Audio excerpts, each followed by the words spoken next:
தாய் தமிழ் உறவுகளுக்கு வணக்கம். நிதியமைச்சர் மாற்றப்பட்டார். புதிய நிதியமைச்சர் மாற்றப்பட்டார் என்ற தலைப்பில் இந்த காணொளியை காண்கிறோம். கடந்த மே 10ஆம் தேதி தமிழ்நாடு நிதியமைச்சராக பொறுப்பேற்றவர் செங்கோட்டையன். கடந்த மே 10ஆம் தேதி தமிழக வெற்றிக்கழக அரசு ஆட்சியில் புதிய நிதியமைச்சராக பொறுப்பேற்றவர் செங்கோட்டையன்.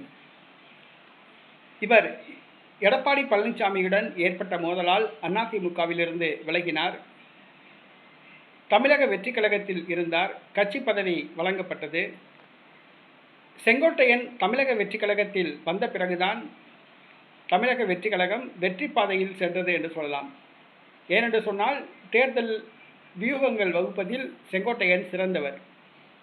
தமிழக வெற்றிக் கழகம் 107 தொகுதிகளில் வெற்றி பெற்றதற்கு காரணம் செங்கோட்டையனின் தேர்தல் வியூகம்தான் காரணம்.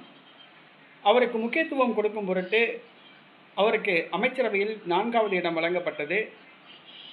முக்கிய துறையான நிதித்துறைக்கு அமைச்சராக்கப்பட்டார். ஆனால் இன்று அமைச்சரவை விரிவாக்கப்பட்டது. அவரிடமிருந்து நிதி அமைச்சகம் பிடுங்கப்பட்டது.